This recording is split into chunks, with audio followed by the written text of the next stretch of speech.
Hello class good morning class. हम लोगों ने जो प्रीवियस वीडियो में देखा था इसका ग्लोबुलिन्स हो गया था हमारा जो प्लाज्मा प्रोटीन्स पढ़ रहे थे। ठीक है, प्लाज्मा प्रोटीन्स में क्या हो ये हम पढ़ रहे थे। इसमें एक बार रिवाइज कर लेते हैं थोड़ा ओवरऑल में। तो प्लाज्मा क्या होता है? ब्लड का लिक्विड मीडियम है जो टोटल ब्लड को लगभग 55% हिस्सा बनाता है। इसका सबसे बड़ा कंपोनेंट्स वाटर्स में 90 से 92% होता है, जो न्यूट्रिएंट्स, हार्मोन्स और वेस्ट प्रोडक्ट को ट्रांसपोर्ट करते हैं और ब्लड वॉल्यूम और बॉडी टेम्परेचर मेंटेन करता है। प्लाज्मा क्या होता है? प्रोटीन से 7 से 8%, स्पेशली एल्बुमिन और ग्लोबुलिन ब्लड प्रेशर को मेंटेन करने में, फ्लूइड बैलेंस रेगुलेट करने और इम्पॉर्टेंट सब्सटेंसेस को ट्रांसपोर्ट करने और बॉडी को इन्फेक्शन से प्रोटेक्ट करने में क्या करते हैं? ये एसेंशियल रोल प्ले करते हैं। इसीलिए प्लाज्मा को ब्लड का ट्रांसपोर्ट मीडियम ऑफ हीमोस्टैटिस या मेंटेनिंग कंपोनेंट्स माना जाता है। ठीक है, तो अब हम इसमें जो बात करने जा रहे थे, फाइब्रिनोजन क्या होता है हमारा? फाइब्रिनोजन, इसका मतलब क्या होता है? तो फाइब्रिनोजन एक सोलुबल प्लाज्मा प्रोटीन है जो मेनली लीवर में सिंथेसाइज होता है। ये प्लाज्मा प्रोटीन्स का इम्पॉर्टेंट कंपोनेंट है और ब्लड क्लॉटिंग कोगुलेशंस प्रोसेस में सबसे इम्पॉर्टेंट रोल प्ले करता है। ठीक है, नॉर्मली फाइब्रिनोजन प्लाज्मा में डिज़ोल्व फॉर्म में प्रेजेंट होता है, जो बॉडी में कई इंजुरी या ब्लड वेसल्स डैमेज होते हैं। ठीक है, तब क्या कहते हैं? फाइब्रिनोजन एक्टिव होकर फाइब्रिन में कन्वर्ट हो जाते हैं और फाइब्रिन एक स्ट्रॉन्ग मेश नेटवर्क बनाता है जो ब्लड क्लॉट को स्टेबल बनाता है और ब्लीडिंग को रोकता है। अगर बॉडी में फाइब्रिनोजन की डिफिशियंसी हो जाए तो ब्लड क्लॉट प्रॉपरली नहीं बन पाता है और प्रोटीन्स में एक्सेसिव ब्लीडिंग का रिस्क बढ़ जाता है। क्या होता है कि पेशेंट में हमारे एक्सेसिव ब्लीडिंग का रिस्क क्या हो जाता है? बढ़ जाता है। इसीलिए फाइब्रिनोजन को क्लॉटिंग प्रोटीन भी कहा जाता है। फंक्शन ऑफ फाइब्रिनोजन की बात करें तो इसमें क्या है? Essential for blood clotting. तो जो होता है फाइब्रिनोजन ब्लड क्लॉटिंग प्रोसेस का मेन प्रोटीन है जो इंजरी होने के बाद क्लॉटिंग फैक्टर्स एक्टिव होते हैं और फाइब्रिनोजन को फाइब्रिन में कन्वर्ट कर देते हैं। ठीक है, इसमें क्या होता है? Connected into fibrin during the coagulations. ठीक है, क्या होता है कि ब्लड क्लॉटिंग के टाइम्स एंजाइम थ्रोम्बिन और फाइब्रिनोजन को फाइब्रिन में कन्वर्ट करते हैं। फाइब्रिन क्या होते हैं?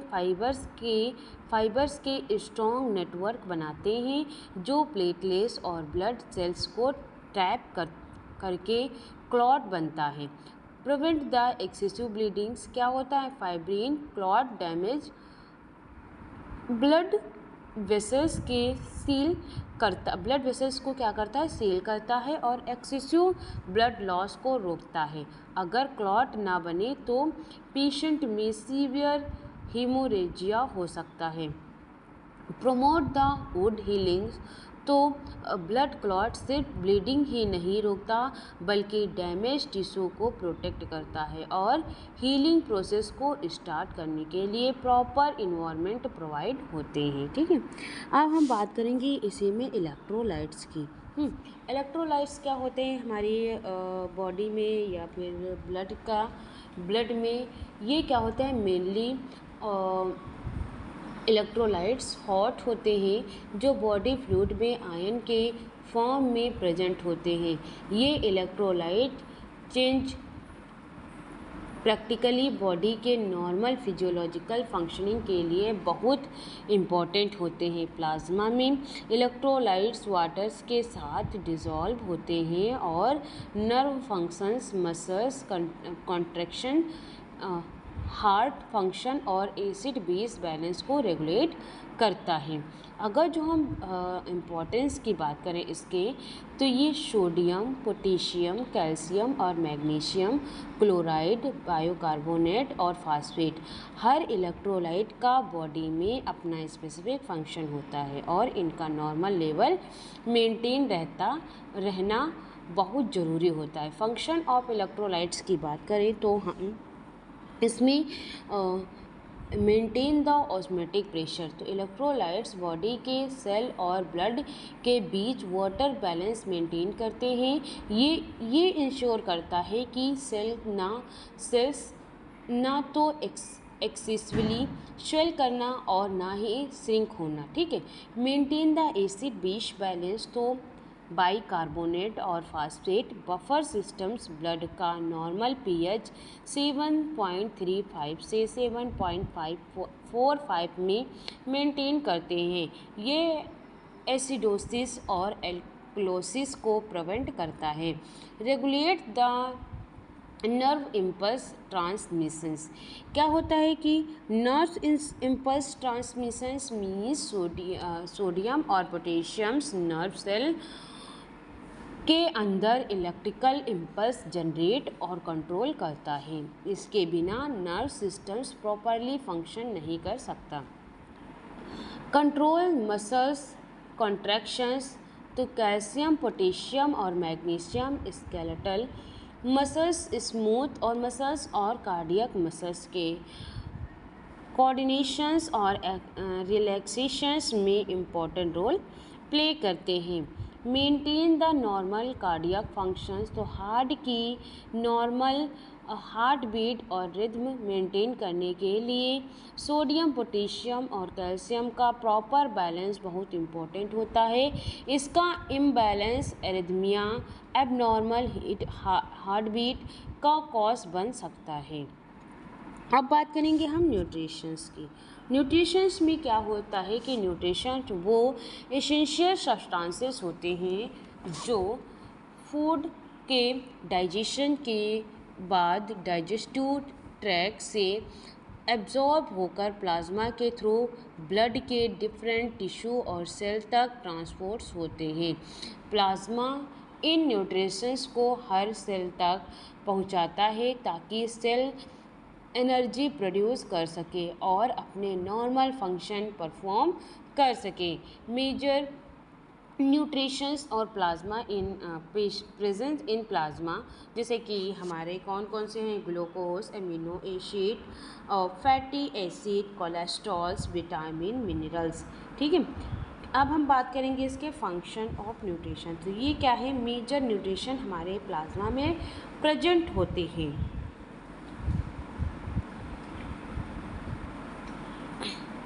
फंक्शंस ऑफ न्यूट्रिशन की बात करें तो सप्लाई द एनर्जी, तो ग्लूकोज बॉडी का प्राइमरी एनर्जी सोर्स है जो सेल ग्लूकोज को यूज़ करके एटीपी एनर्जी प्रोड्यूस करते हैं जो सभी बॉडी फंक्शंस के लिए रिक्वायर्ड होते हैं। प्रमोट द ग्रोथ, क्या करते हैं, ये अमीनो एसिड प्रोटीन बनाने के लिए यूज़ होते हैं। ये बच्चों को और एल्डोसियंस में ग्रोथ और डेवलपमेंट के लिए एसेंशियल्स होते हैं। रिपेयर द डैमेज टिश्यू, तो प्रोटीन, विटामिन और मिनरल्स डैमेज टिश्यू की रिपेयर और वुंड हीलिंग में हेल्प करते हैं। सपोर्ट्स द मेटाबॉलिक एक्टिविटी, क्या होते हैं, विटामिन और मिनरल्स एंजाइम के कोफैक्टर्स के रूप में काम करते हैं और डाइजेशन, रिस्पायरेशंस और हार्मोन्स सिंथेसिस और इम्यूनिटी जैसे मेटाबॉलिक रिएक्शंस को सपोर्ट करता है। अब हम बात करेंगे इसमें हार्मोन्स की।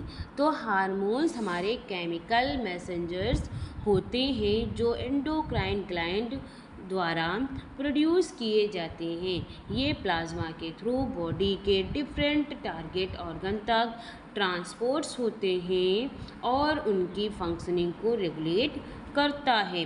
जैसे कि हार्मोन्स बहुत सिमिलर स्मॉल क्वांटिटी में भी बॉडी के फंक्शन पर पावरफुल इफेक्ट डालते हैं। ठीक है, जैसे कि हमारा इंसुलिन हो गया, थायरॉक्सिन्स हो गया, कोलेस्ट्रॉल हो गया, या ग्रोथ हार्मोन्स हो गया, या एड्रेनलिन, एपीएफ्रेडिन। ठीक है, ये क्या है, हमारे सारे हार्मोन्स हैं। अब क्या बात करेंगे इसके फंक्शंस ऑफ हार्मोन्स का। तो हार्मोन्स का काम क्या होता है, इनके बारे में देखेंगे। तो पहला हमारा है कोऑर्डिनेट बॉडी फंक्शंस। तो हार्मोन्स डिफरेंट ऑर्गन के बीच कम्युनिकेट इस्टेब्लिश करते हैं और बॉडी के डिफरेंट सिस्टम को कोऑर्डिनेट करता है। Regulate the metabolism. तो insulin blood glucose level control करते हैं, जबकि थायरॉक्सिन्स बॉडी के मेटाबॉलिक रेट रेगुलेट करता है। Control growth and development.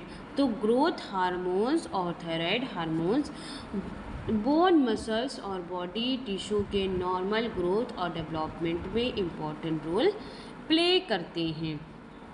फिर क्या है, मेंटेन द होमियोस्टैटिस।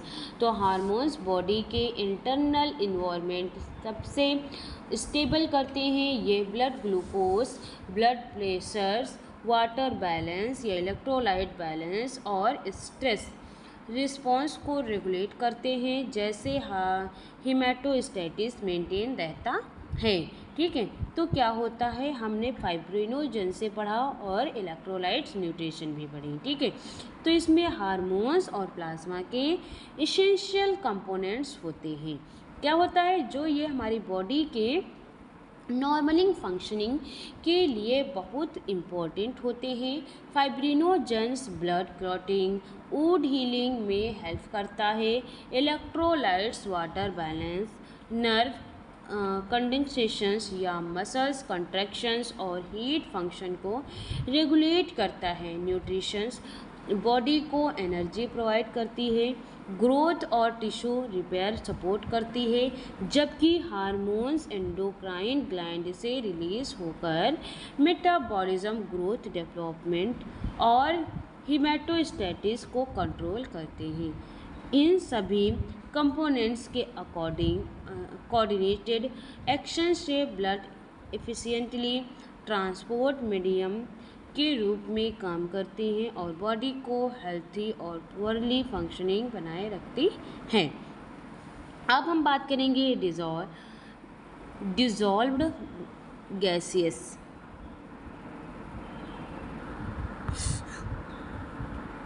इसमें क्या होता है, डिज़ोल्व गैसेस मतलब कि हमारे प्लाज्मा में कुछ गैसेस भी डिज़ोल्व फॉर्म में प्रेजेंस होती हैं, जिन्हें डिज़ोल्व गैसेस कहा जाता है। ये गैसेस ब्लड के थ्रू कंटिन्यूसली बॉडी के डिफरेंट ऑर्गन के बीच ट्रांसपोर्ट होती रहती हैं। प्लाज्मा में गैसेस डायरेक्टली डिज़ोल्व होकर या ब्लड सेल्स के साथ ट्रैवल करती हैं। इस डिज़ोल्व गैसेस की वजह से बॉडी के सेल्स को ऑक्सीजन मिलती है और कार्बन डाइऑक्साइड जैसे वेस्ट गैसेस बॉडी को क्या करते हैं, रिमूव हो पाती हैं। अगर जो मेजर डिज़ोल्व गैसेस की बात करें तो ऑक्सीजन, कार्बन डाइऑक्साइड और न्यूट्रिशंस, ये क्या करती हैं, हमारी जो हैं गैसेस को डिज़ोल्व करती हैं। इसके काम क्या होते हैं कि ट्रांसपोर्ट ऑक्सीजन टू टिश्यू। तो क्या करते हैं, ऑक्सीजन लंग्स में इनहेल होने के बाद ब्लड में इंटर करती है। इसका अधिकतर हिस्सा हीमोग्लोबिन के साथ बाइंड होता है, जबकि थोड़ी क्वांटिटी प्लाज्मा में डिज़ोल्व रहती है। ब्लड ऑक्सीजन्स को बॉडी के हर टिश्यू और सेल तक पहुंचाता है, जहां सेल इमरजेंसी एनर्जी प्रोड्यूस करता है कि carry the carbon dioxide to the lungs. तो लंग्स मेटाबॉलिज्म के दौरान कार्बन डाइऑक्साइड प्रोड्यूस करते हैं। ये CO2 ब्लड के थ्रू लंग्स तक ट्रांसपोर्ट्स होते हैं और लंग्स में पहुंचकर कार्बन डाइऑक्साइड एक्सहेलेशंस के थ्रू बॉडी से बाहर निकल जाते हैं।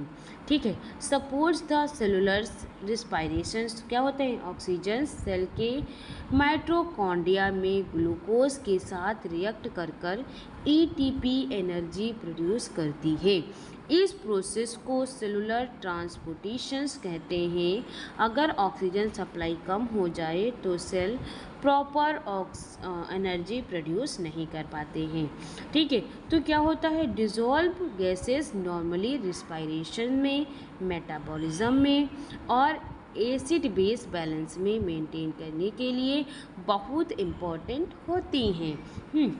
अब बात करेंगे वेस्ट प्रोडक्ट मीन्स कि जो भी जितने भी वेस्ट प्रोडक्ट होते हैं हमारे प्लाज्मा में, प्रोटीन में, न्यूट्रिशंस में, वो कैसे बॉडी से हमारे रिमूव आउट होते हैं। ठीक है, इसमें क्या होते हैं? वेस्ट प्रोडक्ट वो हार्मफुल सब्सटेंसेस होते हैं जो बॉडी के मेटाबॉलिज्म के दौरान बनते हैं और प्लाज्मा इन वेस्ट प्रोडक्ट को उन ऑर्गन्स तक ट्रांसपोर्ट करता है जो इन्हें बॉडी से एलिमिनेट करते हैं। मेजर वेस्ट प्रोडक्ट यूरिया हो गया, यूरिक एसिड हो गया, क्रिएटिन हो गया, बिलिरुबिन हो गया, अमोनिया हो गया। तो ये क्या है? ये हमारे कुछ मेजर वेस्ट प्रोडक्ट हैं। इसका काम क्या होगा कि ये ट्रांसपोर्ट द मेटाबॉलिक वेस्ट। तो प्लाज्मा मेटाबॉलिक वेस्ट प्रोडक्ट को किडनी, लीवर या लंग्स और स्किन तक ट्रांसपोर्ट करते हैं। तो यूरिया और क्रिएटिन किडनी तक ले जाते हैं और यूरिन के थ्रू एलिमिनेट हो जाते हैं। यूरिक एसिड भी हमारी किडनी के थ्रू बॉडी से बाहर निकल जाते हैं। और बिलिरुबिन क्या होते हैं? ये क्या करते हैं? लीवर तक ट्रांसपोर्ट होकर और बाइल के थ्रू इंटेस्टाइन में सिक्रीट होता है। ठीक है, अमोनिया लीवर में कन्वर्ट होकर यूरिया बन जाता है और फिर किडनी के थ्रू एलिमिनेट हो जाते हैं। कार्बन डाइऑक्साइड लंग्स के थ्रू एक्सहेल होता है, जबकि कुछ वेस्ट प्रोडक्ट स्वेट के थ्रू क्या होते हैं? स्किन से भी निकल जाते हैं। अगर हमारे वेस्ट प्रोडक्ट बॉडी में एक्यूमुलेट हो जाएं तो टॉक्सिक डेवलप हो सकता है, मतलब जम जाएं। ठीक है, और ऑर्गन क्या हो सकते हैं? हमारे डैमेज हो सकते हैं। ठीक, अब हम बात करेंगे फॉर्मेट एलिमेंट्स। तो फॉर्मेट एलिमेंट्स क्या होता है? ये भी हमारे ब्लड का ही सेलुलर सॉइल्ड प्रोटीन होते हैं जो टोटल ब्लड वॉल्यूम के अप्रॉक्सीमेटली 47% हिस्सा बनते हैं। ये क्या करते हैं? Cell mainly red bone marrow में हिमेटोपोइसिस प्रोसेस के थ्रू प्रोड्यूस होते हैं। फॉर्मेट एलिमेंट्स 3 मेजर कंपोनेंट्स से मिलकर बने होते हैं, जैसे कि red blood cells, white blood cells और प्लेटलेट्स। ठीक है, देखो रेड ब्लड सेल्स जैसे कि हमारी आरबीसी एरिथ्रोसाइटिस्ट बोलते हैं, WBC को हम ल्यूकोसाइटिस्ट बोलते हैं वाइट ब्लड सेल को, और प्लेटलेट्स को थ्रोम्बोसाइटिस्ट बोलते हैं। हर फॉन्ड एलिमेंट का बॉडी में अलग और इम्पॉर्टेंट फंक्शंस होता है। ये आरबीसी ऑक्सीजन ट्रांसपोर्ट करती हैं और WBC इम्यूनिटी प्रोवाइड करती हैं, और प्लेटलेट्स ब्लड क्लॉटिंग में हेल्प करता है। रेड ब्लड सेल्स की बात करें जिसको हम एरिथ्रोसाइटिस्ट आरबीसीज बोलते हैं, ये क्या होता है कि ये हमारी रेड ब्लड सेल्स जिन्हें हम एरिथ्रोसाइटिस्ट भी कहा जाता है, ये ब्लड के सबसे ज़्यादा मतलब मोस्ट अबेंडेड सेल होती हैं। इनका मेन फंक्शन लंग्स से ऑक्सीजन को बॉडी के टिश्यू तक ट्रांसपोर्ट करना और टिश्यू से कार्बन डाइऑक्साइड को वापस लंग्स तक लाना होता है। आरबीसी के अंदर हीमोग्लोबिन नाम का आयरन कंटेनिंग प्रोटीन प्रेजेंट होता है। हीमोग्लोबिन्स ही ब्लड के रेड कलर्स देते हैं और ऑक्सीजन के साथ बाइंड होकर उसका ट्रांसपोर्ट करते हैं। ठीक है, ये क्या करते हैं, आरबीसीज रेड बोन मैरो में बनते हैं और हमारे हार्मोन्स एरिथ्रोप्रोटीन्स जिसको हम ईपीओ इनकी प्रोटेक्शन को रेगुलेट करता है और मैच्योर आरबीसीज में न्यूक्लियस नहीं होता, इसीलिए इनके अंदर हीमोग्लोबिन के लिए ज़्यादा स्पेस होता है और ऑक्सीजन ट्रांसपोर्ट डिफिशिएंसी बढ़ जाती है। एक normal RBC life span approximately 120 day होता है। पुराने आरबीसी स्पेस और लीवर में डिस्ट्रॉय होकर होते हैं और बोन मैरो कंटिन्यूसली नए आरबीसीज बनाते हैं, है ना। फिर हम बात करेंगे इसमें इसका क्या काम होता है, फंक्शंस क्या होते हैं। ये देखो डायग्राम लगा हुआ है। RBCs red blood cell carry the oxygen को कैरी कर रहे हैं, कैपिलरी हो गई और red blood cell with in on oxygen, ठीक, इन वेंस। ये सारी चीज़ें इसमें डायग्राम पे भी मेंशन हुई हैं। ठीक है, अगर जो हम इसके कैरेक्टरिस्टिक्स की बात करें तो इसमें क्या होता है, ट्रांसपोर्ट्स ऑक्सीजन्स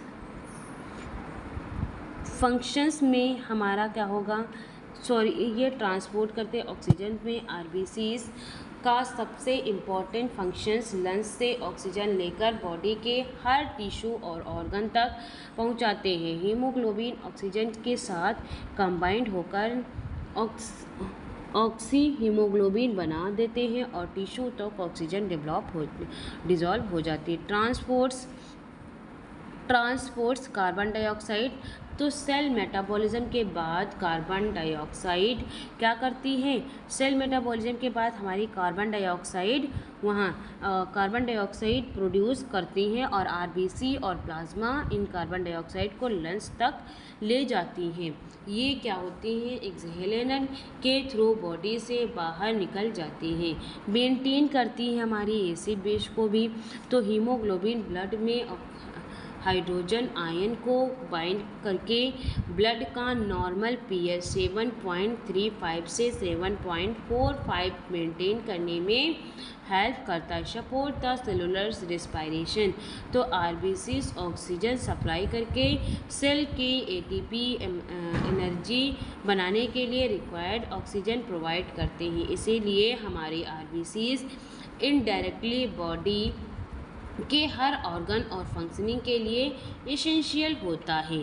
ठीक है, ये क्या होते हैं, अगर हमारी आरबीसीज काउंट या हीमोग्लोबिन लेवल कम हो जाता है तो एनीमिया डेवलप हो जाती है। इसमें पेशेंट को बहुत ज़्यादा थकान, बहुत ज़्यादा वीकनेस और dizziness, pale skin, shortness of breath, सांस लेने में समस्या जैसे सिम्टम्स होते हैं। अगर हमारी आरबीसीज काउंट बहुत ज़्यादा हो जाता है तो ब्लड हमारा क्या हो जाता है, थिक हो जाता है, हो सकता है और क्लॉटिंग का रिस्क बढ़ सकता है। इसीलिए क्या होता है, डिज़ोल्व गैसेस और वेस्ट प्रोटेक्ट प्लाज्मा एक इम्पॉर्टेंट कंपोनेंट्स माना जाता है जो oxygen supply, carbon dioxide remove और मेटाबॉलिज्म वेस्ट को एलिमिनेट करने में एसेंशियल रोल प्ले करते हैं। फॉर्मेट एलिमिनेशंस ब्लड का सेलुलर पार्ट होता है जिसमें रेड ब्लड सेल्स आरबीसी सबसे अधिक मात्रा में पाए जाते हैं। यह आरबीसीज हीमोग्लोबिन की हेल्प से ऑक्सीजन को लंग्स के टिश्यू तक और उसके कार्बन डाइऑक्साइड को टिश्यू से लंग्स तक ट्रांसपोर्ट करते हैं। ये प्रोसेस बॉडी के नॉर्मल मेटाबॉलिज्म, एनर्जी प्रोडक्शंस और सीवियर के लिए बहुत ज़रूरी माना जाता है। अब हम बात करेंगे कैरेक्टरिस्टिक्स की।